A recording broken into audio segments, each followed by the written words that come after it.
नमस्कार, मी Vishakha. Global online मराठीमध्ये आपल्या सर्वांचं स्वागत आहे. आजच्या व्हिडिओमध्ये आपण सावित्रीबाई फुले पुणे विद्यापीठ म्हणजे SPPU ज्याला म्हणतो आपण, त्याची पेट एक्झाम आहे. त्या पेट एक्झामच्या प्रिपरेशनच्या सिरीजमध्ये संशोधन कार्यप्रणाली म्हणजे रिसर्च मेथॉडॉलॉजी टॉपिकवरती आपण MCQs बघणार आहोत. जे MCQs थ्रू आपण कन्सेप्ट क्लिअर करणार आहोत.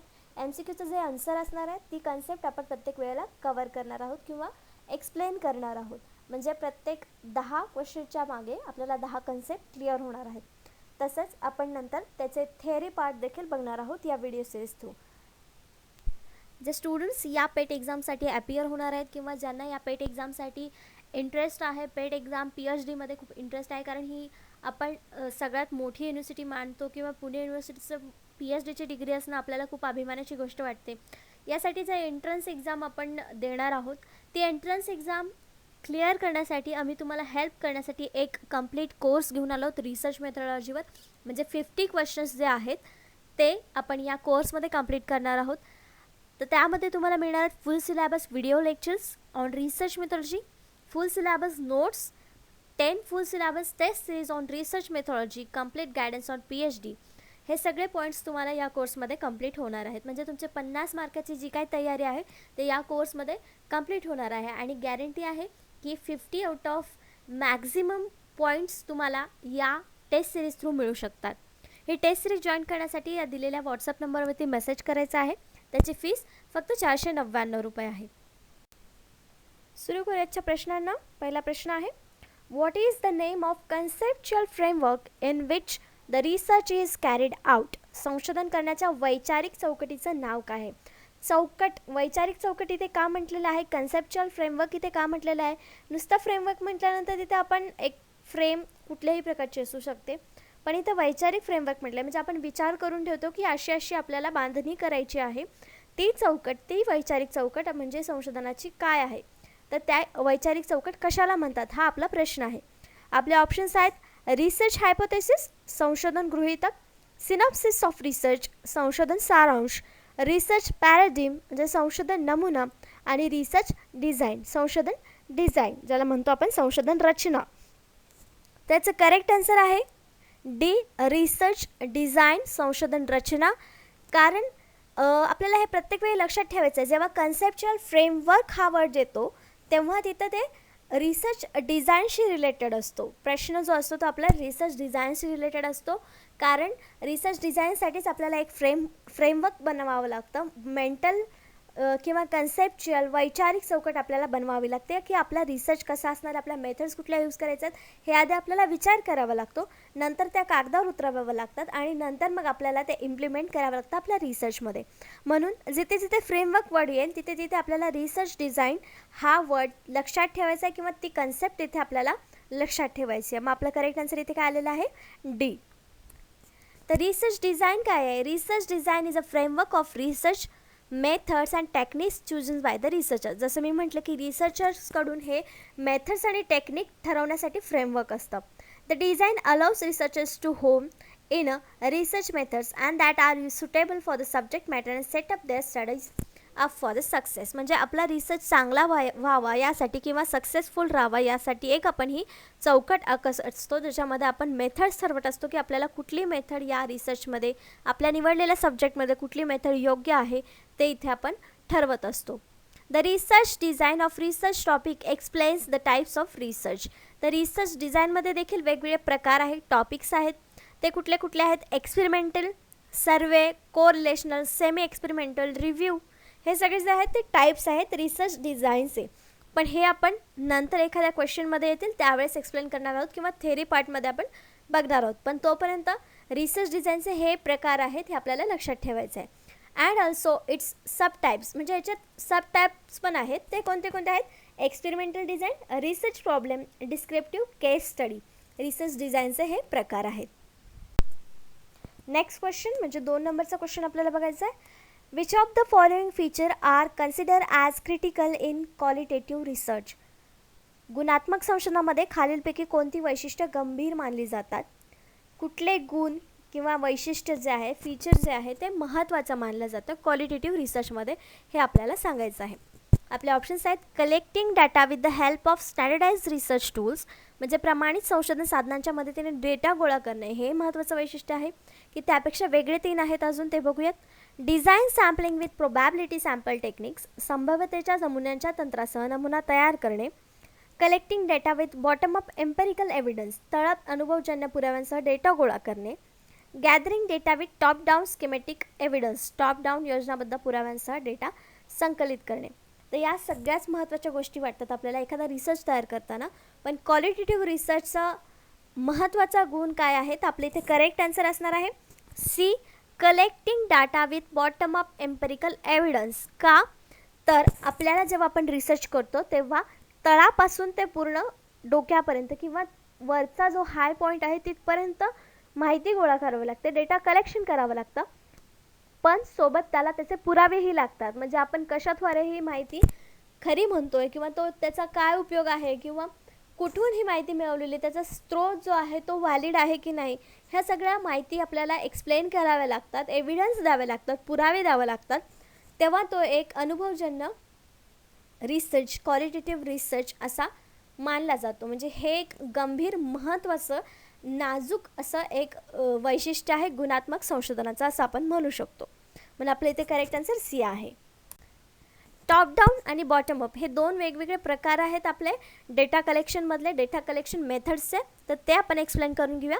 Top down data collection method involves creating an overarching system of data collection and analysis before detailing and fleshing out subsystems under it. This subsystem can then have even more details and refined subsystems beneath them as appropriate. As an example, for information gathering, this may look like creating a system of reporting for the management team first and then detailing how the field workers get the data of management afterwards. तर top डाऊनमध्ये कसं आहे, जसं मी bottom up सिस्टीममध्ये काय आहे की तळापासून ते वरपर्यंत आपल्याला डेटा कलेक्शन करायचा असतो. तर या उलट टॉप डाऊनमध्ये आहे म्हणजे सुरुवातीपासून ते तळापर्यंत. जसं एक उदाहरण त्यांनी दिलेलं आहे आपल्याला की एक मॅनेजमेंट टीम आहे ज्याच्यामध्ये मॅनेजर सगळ्यात वरती आहे. डेटा कलेक्शन करताना मॅनेजरला सगळ्यात वरती धरावं लागेल, त्याला आधी विचारावं लागेल, आपली माहिती घ्यावी लागेल त्याच्याकडून. त्यानंतर मग जे काही वर्कर्स आहेत, मॅनेजर, नंतर ज्युनियर मॅनेजर, जे काय आहेत वर्कर्स आहेत, एम्प्लॉई आहे, एंट्रन आहेत, असे वेगवेगळे प्रकार असतात. मग त्यांचासुद्धा समावेश त्याच्यामध्ये होतो.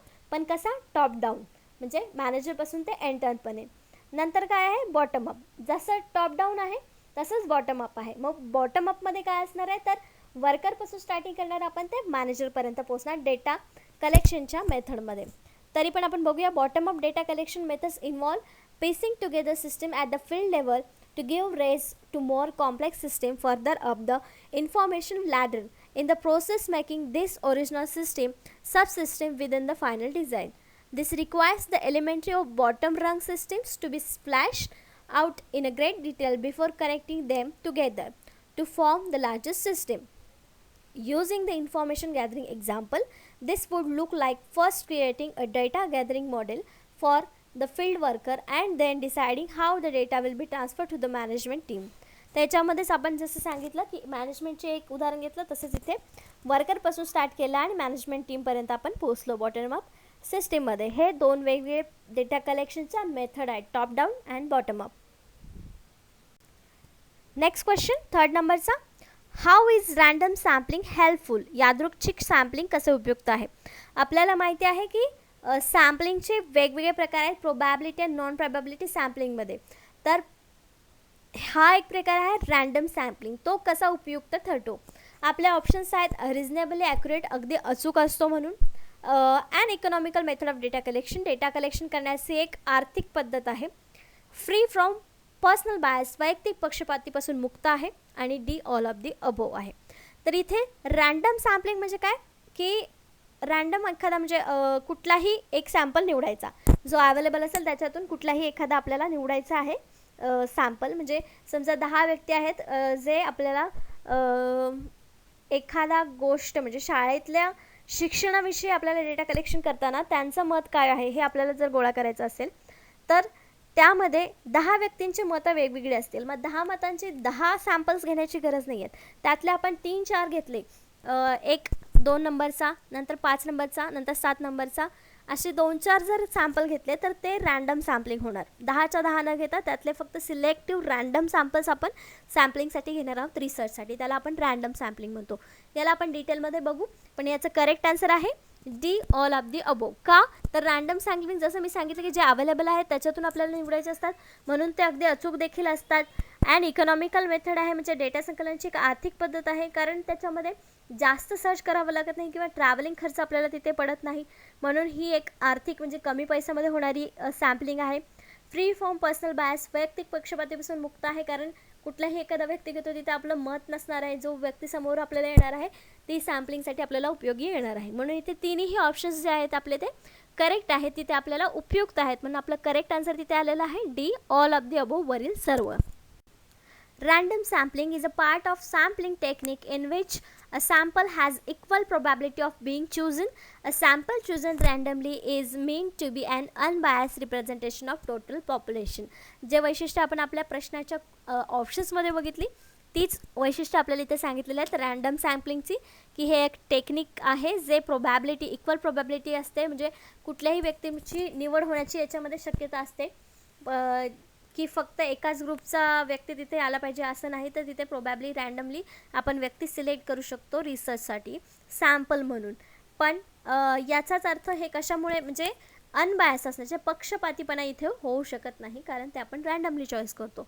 अशा प्रकारे रँडम सॅम्पलिंग आपण एक्सप्लेन करू शकतो की रँडम सॅम्पलिंग काय आहे. ते एक टेक्निक आहे प्रोबॅबिलिटी सॅम्पलिंगचं. प्रोबॅबली त्याच्यामध्ये चूज होऊ शकतात एक सॅम्पल्स आणि अनबायस असतं.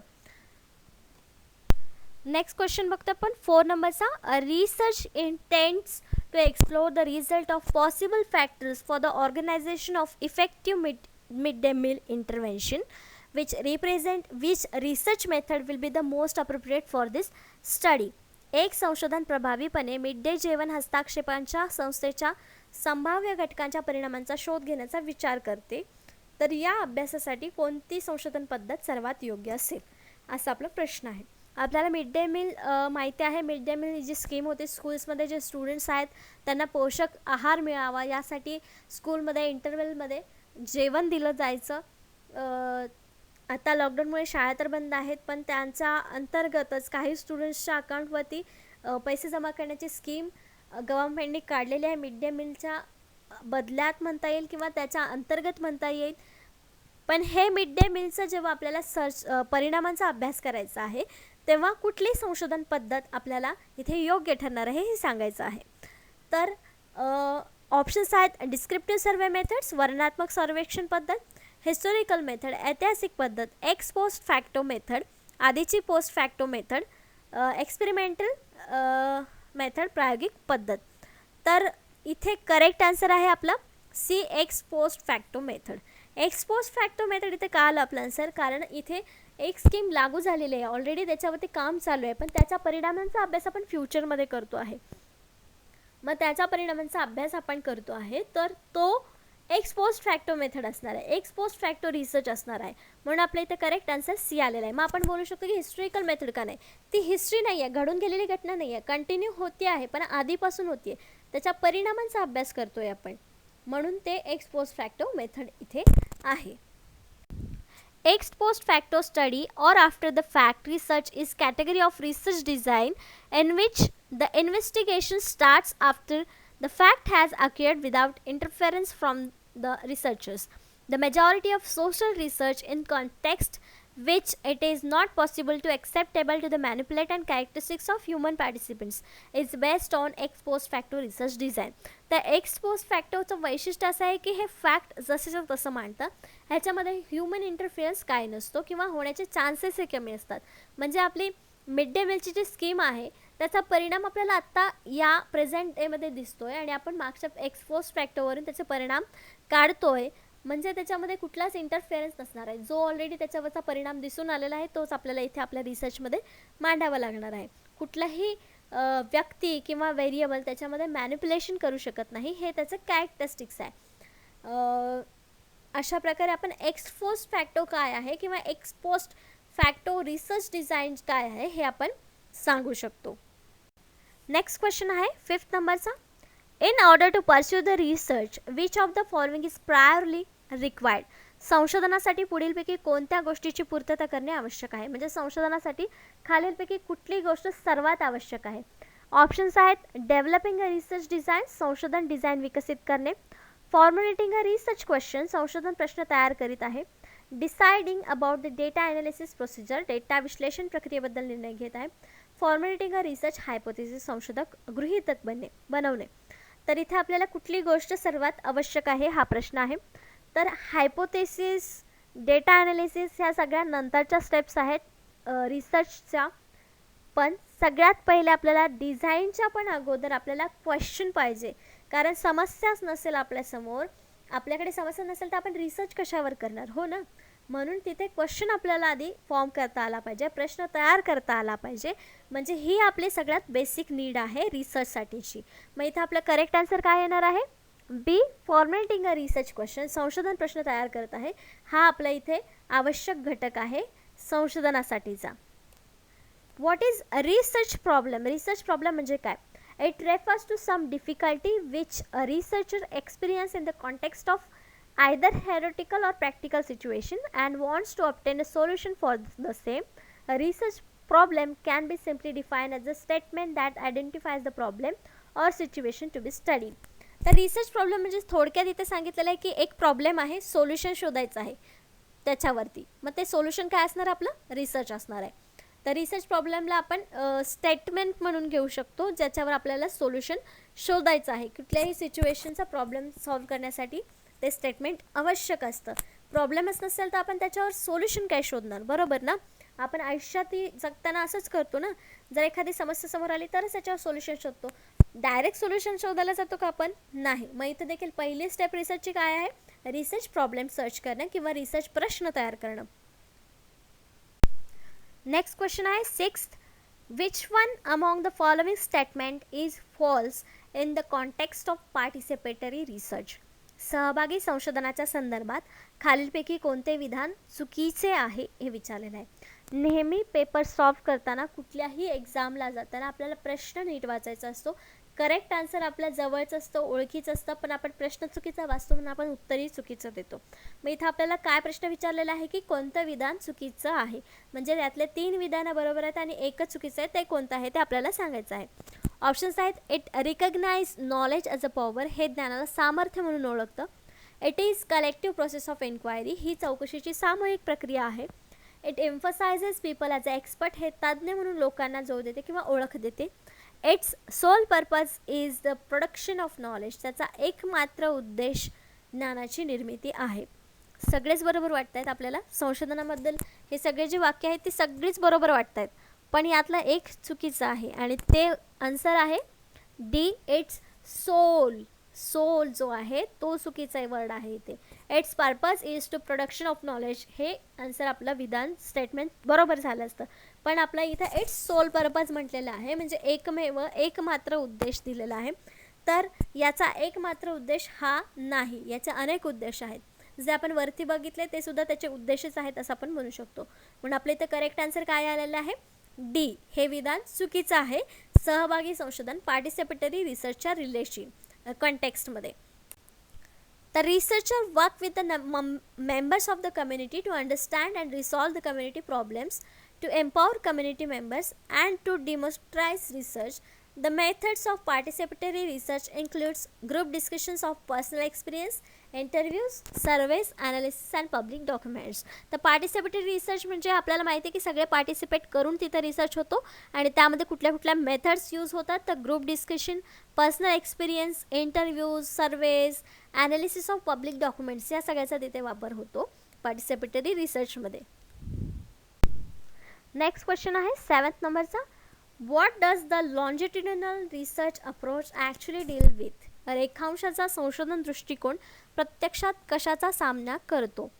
ऑप्शन्स आहेत, लॉंग टर्म रिसर्च, दीर्घकालीन संशोधन, शॉर्ट टर्म रिसर्च, अल्पकालीन संशोधन, हॉरिझॉन्टल रिसर्च, क्षैतिज संशोधन, नन ऑफ द अबोव, वरीलपैकी काहीही नाही. त्याचं करेक्ट आन्सर आहे ए, लॉंग टर्म रिसर्च, दीर्घकालीन संशोधन. का ते आपण समजून घेऊया. तर लॉन्जिट्युडिनल रिसर्च जो आहे, अप्रोच जो आहे, तो कसा आहे की एका विषयावर अनेक वर्ष अभ्यास करायचा, एका ठराविक गॅपने किंवा एका ठराविक कालावधीमध्ये, त्याला आपण लॉन्जिट्युडिनल रिसर्च असं म्हणतो. मग ही कशी टर्म झाली, ही एक लॉंग टर्म रिसर्च प्रोसेस झालेली आहे. म्हणून इथं आपलं करेक्ट आन्सर काय आलेलं आहे, a long term research. A longitudinal study is a type of correlational study that involves looking at variables over the extended period of time.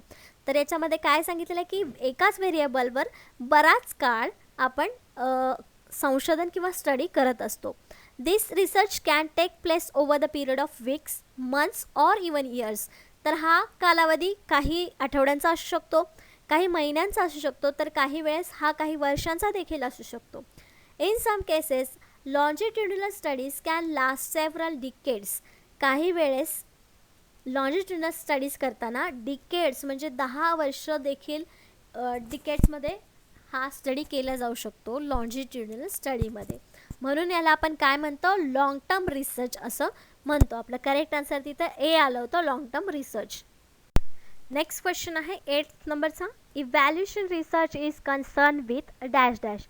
मूल्यांकन संशोधन डॅश डॅशशी संबंधित आहे. कशाशी संबंधित आहे, आपले ऑप्शन्स आहेत. How well are we doing म्हणजे आपण किती चांगले करत आहोत. वाय आर वी डुईंग आपण का करत आहोत. व्हॉट आर वी डुईंग आपण काय करत आहोत.